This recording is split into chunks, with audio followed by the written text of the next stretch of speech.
അപ്പോൾ നമ്മൾ 93-ാമത്തെ പേജിലേക്ക് വരികയാണ്. മസിൽ ടിഷ്യൂ എന്ന് പറയുന്ന ഭാഗത്തിൻ്റെ തൊട്ട് താഴെ തന്നിരിക്കുന്ന ഇൻഡിക്കേറ്റേഴ്സിലേക്കാണ് നമ്മൾ വരുന്നത്. Characteristics of muscle tissues. Muscle ടിഷ്യൂവിൻ്റെ ക്യാരക്ടറിസ്റ്റിക്സ് നമ്മളോട് കണ്ടുപിടിക്കുവാനാണ് പറഞ്ഞിരിക്കുന്നത്. മുകളിൽ കുറച്ച് ക്യാരക്ടേഴ്സ് നമുക്ക് തന്നിരിക്കുന്നതായിട്ട് ഞാൻ ഇതിനകത്ത് പഴയ വീഡിയോയിൽ എക്സ്പ്ലെയിൻ ചെയ്തിട്ടുണ്ട്. പക്ഷേ ഇച്ചിരി കൂടി ഓർഗനൈസ്ഡ് ആയിട്ട് ഈ ക്യാരക്ടറിസ്റ്റിക്സ് ഞാനിവിടെ എഴുതുകയാണ്. ഒന്നാമത്തെ ക്യാരക്ടറിസ്റ്റിക്സ് എന്ന് പറയുന്നത് എന്താണെന്ന് വെച്ച് കഴിഞ്ഞാൽ കോൺട്രാക്റ്റിലിറ്റി. അതായത് ഈ കോൺട്രാക്റ്റിലിറ്റി എന്ന് വെച്ചാൽ it has the ability of muscle cells to forcefully shorten. അതായത് മസിലുകൾക്ക് എന്ത് ചെയ്യാം, ഫോഴ്സ്ഫുള്ളി ചെറുതാവാനായിട്ട് സാധിക്കും. അപ്പോൾ എന്താ ചെയ്യുന്നത്, contractility allow muscle tissues to pull on its attachment points and shorten with force. അവയിലേക്ക് തന്നെ ചുരുങ്ങി വരുവാനായിട്ട് സാധിക്കും. കോൺട്രാക്റ്റിബിലിറ്റി ഉണ്ട്. രണ്ടാമതായിട്ട് എന്താണ്, എക്സ്റ്റെൻസിബിലിറ്റി. ഈ മസിൽ ടിഷ്യൂവിന് എന്തുണ്ട്, എക്സ്റ്റെൻസിബിലിറ്റി ഉണ്ട്. അതായത് കുറേ കൂടി extensibility is the ability of muscle cells to be stretched or extended. അതായത് വലിപ്പത്തിലേക്ക് വരുവാനായിട്ട് സാധിക്കും. Elasticity is the ability of muscles to return to its original length when relaxed. അതായത് മസിലിൻ്റെ ഒറിജിനലായിട്ടുള്ള ലെങ്ത്തിലേക്ക് തിരികെ വരാൻ, കോൺട്രാക്റ്റിലിറ്റി കഴിഞ്ഞിട്ട് ഒറിജിനലായിട്ടുള്ള ലെങ്ത്തിലേക്ക് തിരികെ വരാനുള്ള കഴിവിനെയാണ് എന്ത് പറയുന്നത്, എക്സ്റ്റെൻസിബിലിറ്റി എന്ന് പറയുന്നത്. പിന്നെ മൂന്നാമതായിട്ട് ഇതിനുള്ളത് എന്താണ്, എലാസ്റ്റിസിറ്റി എന്ന് പറയുന്ന ഒരു കപ്പാസിറ്റി ഉണ്ട്. അതായത് muscle elasticity is the ability of the fibres to return to their normal length after being shortened or stretched. അതായത് ഒന്നുകിൽ വലുതായതിനു ശേഷമോ അല്ലെങ്കിൽ ചെറുതായതിനു ശേഷമോ ആ മസിലുകൾക്ക് എന്ത് ചെയ്യാം, തിരികെ അതിൻ്റെ യഥാർത്ഥ രൂപത്തിലേക്ക് വരാനുള്ള കഴിവുകളുണ്ട്. അതിനെയാണ് എന്ത് പറയുന്നത്, എലാസ്റ്റിസിറ്റി എന്ന് പറയുന്നത്. പിന്നെ നാലാമതായിട്ടൊരു ക്വാളിറ്റി മസിലിനുള്ള എന്താണെന്ന് വെച്ച് കഴിഞ്ഞാൽ അട്രോഫി എന്ന് പറയും. അതായത് muscle atrophy is the wasting or thinning of muscle mass. അതായത് മസിലിൻ്റെ ആ ഭാഗത്തിൻ്റെ വലുതാകുന്നതിനോ ചെറുതാകുന്നതിനോ ഉള്ള പ്രവർത്തനത്തെ എന്ന് പറയുന്നു, അസ്ട്രോഫി എന്ന് പറയുന്നു.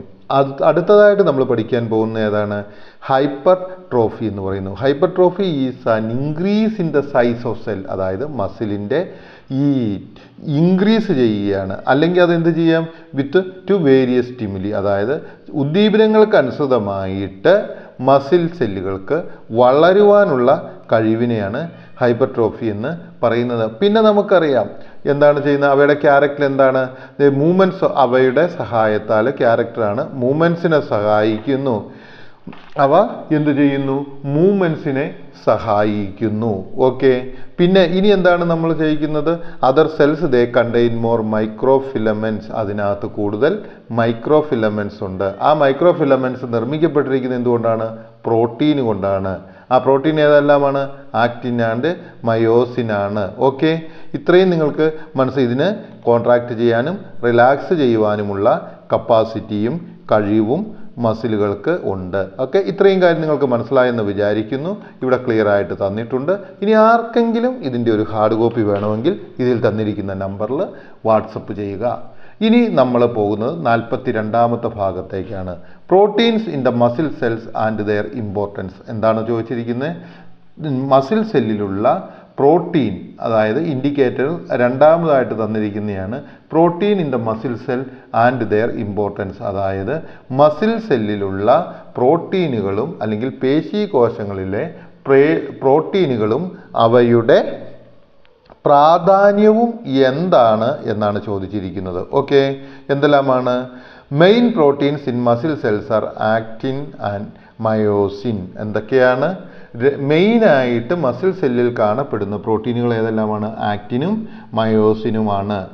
ആക്റ്റിൻ്റെ ഫംഗ്ഷൻ എന്താണ്, ഇറ്റ് പ്രൊവൈഡ്സ് മെക്കാനിക്കൽ സപ്പോർട്ട്. അത് ഒരു മെക്കാനിക്കൽ സപ്പോർട്ടാണ് കൊടുക്കുന്നത്. Determines cell shape. ഈ മെക്കാനിക്കൽ സപ്പോർട്ടിൻ്റെ പരിണിത ഫലമായിട്ട് എന്ത് വരുന്നു, ഡിറ്റർമൈൻസ് സെൽ ഷേപ്പ്. അതായത് സെല്ലിൻ്റെ രൂപം നൽകുന്നു. Allows movements of the cell surface. Movements ഈ സെല്ലിൻ്റെ മുകളിലുള്ള അതിൻ്റെ ചലനത്തെ സഹായിക്കുന്നു. Thereby enable cells to migrate, engulf and particle and wide. അവ എന്ത് ചെയ്യുന്നു, മൈഗ്രേറ്റ് ചെയ്യാനായി ഒരു സ്ഥലത്ത് നിന്ന് മറ്റൊരു സ്ഥലത്തേക്ക് മാറാൻ സാധിക്കുന്നു.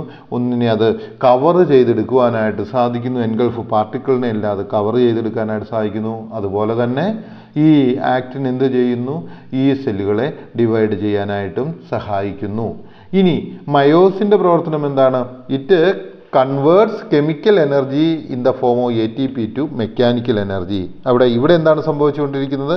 മയോസിൻ എന്ത് ചെയ്യുന്നു? ഈ മസിൽ സെല്ലുകളിൽ എന്ത് ചെയ്യുന്നു? അസ്ഥി കലകളിൽ എന്ത് സംഭവിച്ചുകൊണ്ടിരിക്കുന്നു? ATP എന്ന് പറയുന്ന ഊർജ രൂപത്തിനെ എന്ത് ചെയ്യുവാനായിട്ട് സഹായിക്കുന്നു?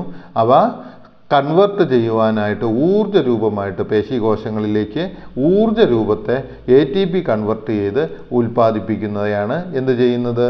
മയോസിൻ്റെ പണി. ഇനി 43ാമത്തെ ചോദ്യം, which are the various types of muscles in the human body? അത് നമ്മൾ ഓൾറെഡി പഠിച്ചു. ഏതെല്ലാമാണ് മനുഷ്യ ശരീരത്തിലുള്ള വ്യത്യസ്തങ്ങളായിട്ടുള്ള മസിലുകൾ എന്ന് ചോദിച്ചു. അത് നമ്മൾ ഓൾറെഡി പഠിച്ചു.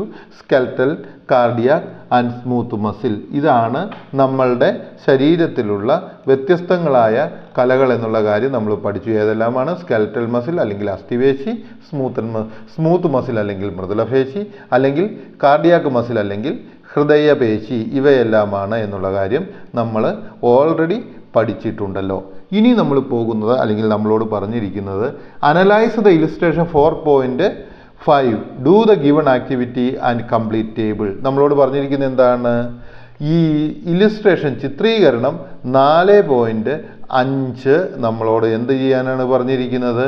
പഠിക്കുവാനാണ് പറഞ്ഞിരിക്കുന്നത്, അല്ലെങ്കിൽ വിശകലനം ചെയ്യുവാനാണ് പറഞ്ഞിരിക്കുന്നത്. അത് വിശകലനം ചെയ്തിട്ട് എന്താണ് ചെയ്ത് പട്ടിക തന്നിട്ടുണ്ട്. താഴെ 4.2 നമുക്കൊരു പട്ടിക തന്നിട്ടുണ്ട്. എവിടെയാണ് അത്? 95ാമത്തെ പേജിലാണ് 4.2 തന്നിരിക്കുന്ന ആ പട്ടിക പൂർത്തിയാക്കുവാനാണ് നമ്മളോട് പറഞ്ഞിരിക്കുന്നത്. അപ്പോൾ നമുക്കിനി ആ ഭാഗത്തേക്ക് പോകാം. Okay, what is skeleton muscle? അപ്പോൾ നമ്മൾ ഈ മസിലുകൾ ഏതെല്ലാമാണെന്ന് ആദ്യം പഠിക്കണം. Okay, what is skeleton muscle? Skeleton muscle covers 30 to 40% of our total body mass. അതായത് നമ്മളുടെ ശരീരത്തിൻ്റെ 40% വരെ ഭാരം ഏതിനാണ്? സ്കെൽട്ടൽ മസിൽസിനാണ്.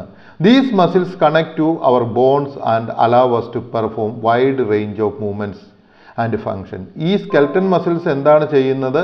നമ്മളുടെ ശരീരത്തിലെ ബോണുകളോട് അല്ലെങ്കിൽ എല്ലുകളോട് ബന്ധിപ്പിക്കപ്പെട്ടിരിക്കുകയും അവയുടെ സഹായത്താൽ ഒത്തിരി തരത്തിലുള്ള പ്രവർത്തനങ്ങളിൽ ഏർപ്പെടുവാൻ സഹായിക്കുകയും ചെയ്യുന്നു.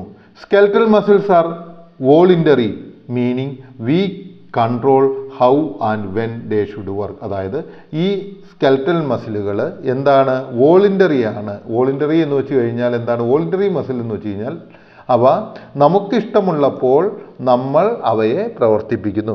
അപ്പോൾ സ്കെൽട്ടൽ മസിലുകൾ, അസ്ഥിപേശികളുടെ പ്രത്യേകത നമുക്ക് മനസ്സിലായല്ലോ. ഈ അസ്ഥിപേശികൾ എന്താണ് പറയുന്നത്? ഇവ നമ്മളുടെ ശരീരത്തിലെ ബോണുകളുമായിട്ട് കണക്ട് ചെയ്യപ്പെട്ടിരിക്കുന്നു. അവയാണ് നമ്മളുടെ ശരീരത്തിൻ്റെ പ്രവർത്തനങ്ങളെ സഹായിക്കുന്നത്. അതുപോലെ തന്നെ അവയുടെ പ്രവർത്തനങ്ങൾ വോളണ്ടറി അല്ലെങ്കിൽ നമുക്ക് ഇഷ്ടമുള്ള രീതിയിൽ നിയന്ത്രിക്കുവാനായിട്ട് സാധിക്കും. ഇനി മൂന്നാമതായിട്ട് തന്നിരിക്കുന്നത് വാട്ട് ഈസ് സ്മൂത്ത് മസിൽ? 45ാമത്തെ ചോദ്യം. സ്മൂത്ത് മസിൽസ് അല്ലെങ്കിൽ മൃദുലപേശികൾ is present throughout our body. അത് നമ്മളുടെ ശരീരത്തിൻ്റെ മുഴുവൻ ഭാഗത്തുമുണ്ട്. It serves a various functions in our body. ഇത് നമ്മളുടെ ശരീരത്തിൽ വ്യത്യസ്തങ്ങളായ പ്രവർത്തനങ്ങളെ ചെയ്യുന്നു. In stomach and intestine it help with digestion and nutrient collection. അതായത് നമ്മളുടെ വയറിലും ഇൻറ്റസ്റ്റൈനിലും കുടലിലും എന്ത് ചെയ്യുന്നു? ഡൈജഷന്, ദഹനത്തെ സഹായിക്കുകയും ന്യൂട്രിയനുകളുടെ ആഗിരണത്തിനും സഹായിക്കുന്നു. In urinary system it functions to help to get rid of the body of toxin. അതായത് നമ്മളുടെ മൂത്ര പ്രവർത്തനത്തിൻ്റെ ആ മൂത്ര സിസ്റ്റത്തിനകത്തുള്ളതിന്, യൂറിനറി സിസ്റ്റത്തിന് ഇവ എന്താണ് ചെയ്യുന്നത്? ബോഡിയിൽ നിന്നും ടോക്സിനുകളെ ഒഴിവാക്കുന്നതിന് വേണ്ടിയിട്ട് സഹായിക്കുന്നു. Okay, body toxin and works in electrolyte balance. Electrolyte എന്ന് വെച്ച് കഴിഞ്ഞാൽ ആ ലവണത്തിൻ്റെ ബാലൻസ് നമ്മളുടെ ശരീരത്തിൽ നിലനിർത്തുവാനായിട്ട് സഹായിക്കുന്നു. മൂന്നാമതായിട്ട് നമ്മൾ പഠിക്കുവാൻ പോകുന്നത് 46ാമത്തെ ചോദ്യം, വാട്ട് ഈസ് കാർഡിയാക് മസിൽ? എന്താണ് കാർഡിയാക് മസിൽ എന്ന് പറയുന്നത്? Cardiac muscles makes up the thick middle layer of the heart. അതായത് നമ്മുടെ ഹൃദയത്തിൻ്റെ തിക്കായിട്ടുള്ള ആ ലെയർ, അതായത് നടുഭാഗത്തുള്ള ലെയർ, കാർഡിയാക് മസിൽ ഇരിക്കുന്നതിന് അപ്പുറവും ഇപ്പുറവും ഓരോ ലെയർ ഉണ്ട്, അതിൻ്റെ നടുക്കുള്ള ലെയറാണ് cardiac muscle. The cardiac muscle is responsible for the contractility of the heart and therefore the pumping action. ഈ കാർഡിയാക് മസിൽ എന്താണ് ചെയ്യുന്നത്? സങ്കോചത്തിന് കാരണമായി തീരുന്നു. അങ്ങനെ ഈ കോൺട്രാക്റ്റിലിറ്റിയുടെ പരിണിത ഫലമായിട്ട് എന്താണ് ചെയ്യുന്നത്? പമ്പിങ് ആക്ഷൻ, അതായത് ബ്ലഡ് ശരീരത്തിൻ്റെ വിവിധ ഭാഗങ്ങളിലേക്ക് പമ്പ് ചെയ്യപ്പെടുന്നു. The cardiac muscle must contract with enough force. Cardiac muscle എന്താണ് ചെയ്യുന്നത്? ആവശ്യത്തിന് ശക്തിയിൽ സങ്കോചിക്കണം. And enough blood to supply the metabolic demands of the body. അങ്ങനെ സങ്കോചിക്കുന്നതിൻ്റെ പരിണിതഫലമായിട്ടാണ് മെറ്റാബോളിക്, ജീവൽ പ്രവർത്തനങ്ങൾക്ക് ആവശ്യമായിട്ടുള്ള ബ്ലഡിനെ ശരീരത്തിന് സപ്ലൈ ചെയ്യുന്നത്. ഓക്കെ, അപ്പോൾ ഈ 3 തരത്തിലുള്ള മസിലുകൾ നിങ്ങൾക്ക് മനസ്സിലായെന്ന് പ്രതീക്ഷിക്കുന്നു. ഇനി നമുക്ക് അടുത്ത ഒരു വീഡിയോയിലേക്ക് പോകാം.